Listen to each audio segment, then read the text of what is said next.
Biashara ni moja ya njia inayoweza kumsaidia mtu kujenga maisha mazuri, kuongeza kipato na kufikia uhuru wa kifedha. Watu wengi huwa wanaingia kwenye biashara kwa sababu wanaona wengine wanafanikiwa, lakini sio kila mtu anayefungua biashara atafanikiwa. Mafanikio ya biashara yanahitaji maandalizi mazuri, uelewa wa soko, nidhamu na mipango mizuri. Kabla ya kuanza biashara, mfanyabiashara anapaswa kujijenga kwanza kiakili na kifedha. Biashara ni safari yenye changamoto zinazohitaji uvumilivu, maamuzi sahihi na uwezo wa kujifunza kila siku. Watu wengi wanafeli kwenye biashara kwa sababu wanaanza bila mpango kazi wa biashara na utafiti. Mfanyabiashara anayejipanga vizuri huwa na nafasi kubwa ya kufanikiwa kwa sababu anajua wapi anaanzia, anataka kufikia wapi na njia atakazotumia kufikia malengo yake. Kabla ya kuanza biashara yoyote, kuna mambo muhimu ambayo kila mfanyabiashara anapaswa kuyazingatia. Jambo la kwanza ni nidhamu ya fedha. Nidhamu ya fedha ni uwezo wa kusimamia na kutumia pesa kwa umakini kulingana na malengo uliyoyaweka. Kabla ya kuanza biashara, mfanyabiashara anatakiwa kuelewa pesa ya biashara sio sawa na pesa ya matumizi binafsi. Watu wengi huwa wanaanzisha biashara, lakini wanapopata mauzo ya kwanza wanatumia pesa yote kufanya starehe badala ya kurudisha sehemu kiasi ya faida kwenye biashara. Hii tabia huwa inasababisha biashara ishindwe kukua na mwisho wake ni kufungwa au kuporomoka kabisa. Mfanyabiashara mwenye nidhamu ya fedha anapaswa kujifunza kutengeneza budget, kufuatilia mapato na matumizi, kuweka akiba na kutumia pesa kwa mambo yenye msingi na ya muhimu. Ni muhimu kujua kiasi kinachohitajika kununua bidhaa, kulipa gharama za biashara na kiasi gani kinaweza kutumika kama faida. Bila usimamizi mzuri wa fedha, hata biashara yenye wateja wengi inaweza kufeli. Nidhamu ya fedha inahusisha kujiepusha na madeni yasiyokuwa na ulazima na matumizi ambayo hayana ulazima. Mfanyabiashara anatakiwa kuwa na tabia ya kuwekeza sehemu ya faida ili kukuza biashara yake. Biashara inahitaji uvumilivu. Faida ya mwanzo inapaswa kuwa ni msingi wa kujenga biashara kubwa zaidi. Jambo la pili ni malengo. Kuwa na malengo ni jambo muhimu kabla ya kuanza biashara kwa sababu malengo yanampa mfanyabiashara mwelekeo wa safari yake. Bila malengo, mtu anaweza kufanya biashara bila kujua anataka kufikia hatua gani kwenye biashara yake. Mfanyabiashara anatakiwa kujiuliza, nataka biashara yangu iwe wapi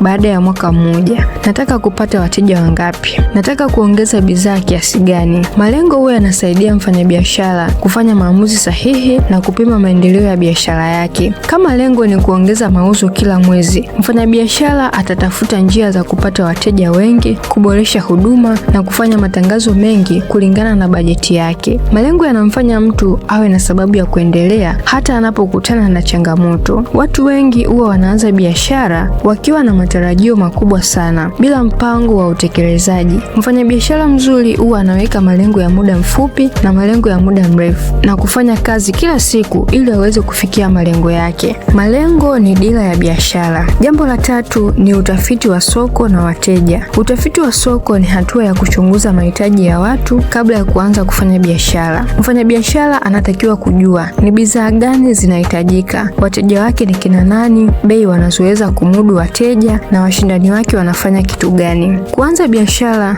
bila utafiti ni sawa na kusafiri bila kujua unakoenda. Lazima utapoteza muda wako na fedha zako pia. Kupitia utafiti wa soko, mfanyabiashara anaweza kugundua changamoto au tatizo ambalo watu wanalo na kutengeneza bidhaa au huduma inayotatua hilo tatizo au changamoto. Kama una malengo ya kufanya biashara ya nguo, kabla ya kufungua duka la nguo, ni muhimu sana kujua aina ya nguo zinazopendwa na watu wa eneo husika, uwezo wao wa kununua na bei ambazo zinakubalika kwenye hilo eneo. Mfanyabiashara anatakiwa kujua mahitaji, tabia na changamoto za wateja wake. Biashara inayoweka mteja mbele huwa na nafasi kubwa ya kupata wateja wa kudumu na kujenga jina zuri sokoni. Jambo la 4, usifate mkumbo. Usianze biashara kwa sababu umeona watu wengine wanaifanya. Watu wengi huwa wanaingia kwenye biashara ya aina fulani kwa sababu wanaona mtu mwingine amefanikiwa bila kufanya uchunguzi kama hiyo biashara inawafaa au kama wana uwezo wa kuiendesha. Kila mtu ana mazingira,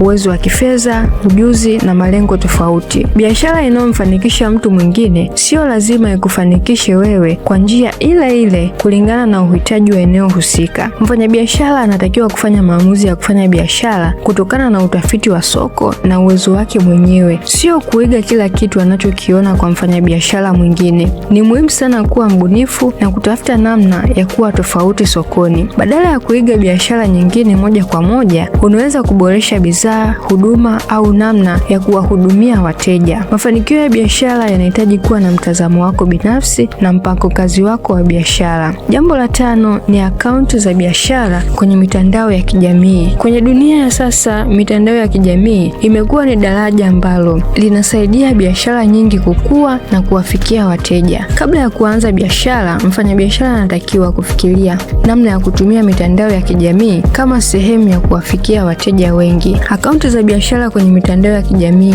huwa zinasaidia kutangaza bidhaa, kuonyesha huduma na kujenga uaminifu kwa wateja. Akaunti ya biashara inapaswa kuwa na taarifa muhimu za biashara ikiwemo jina la biashara, eneo la biashara, namba za mawasiliano, picha za bidhaa na maelezo ya muhimu kuhusu biashara yanayoeleweka. Wewe kama mfanyabiashara unatakiwa kutumia mitandao kwa ubunifu kwa kuweka maudhui yanayovutia na kuwafanya wateja wajue thamani ya bidhaa zako. Mitandao ya kijamii huwa inasaidia biashara kushindana kwenye soko kubwa bila kutumia gharama kubwa za matangazo. Jambo la 6 ni akaunti binafsi ya biashara. Kutenganisha akaunti binafsi na akaunti ya biashara ni jambo la muhimu kwenye usimamizi wa biashara. Mfanyabiashara anatakiwa kuwa na sehemu maalum ya kuhifadhi pesa za biashara ili aweze kujua biashara imepata kiasi gani na imetumia kiasi gani. Kuchanganya pesa za biashara na pesa binafsi huwa inasababisha ugumu wa kujua kama biashara inapata faida au inapata hasara.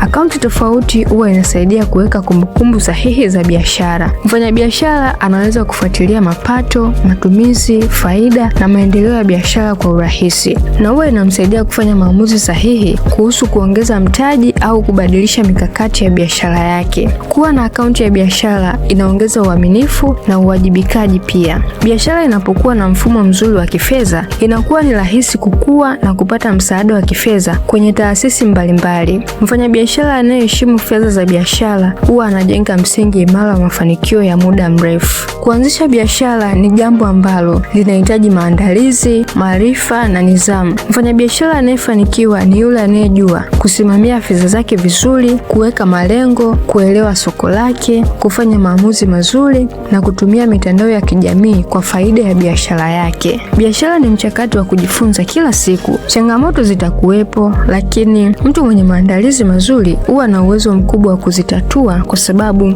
anakuwa tayari ana maarifa ambayo yatamsaidia kukabiliana na hizo changamoto. Kabla ya kuingia kwenye biashara, jenga kwanza msingi imara kwa sababu msingi mzuri unatengeneza biashara kubwa. Mafanikio ya biashara yanatokana na maamuzi sahihi, uvumilivu na kufanya mambo ya muhimu kwa wakati sahihi.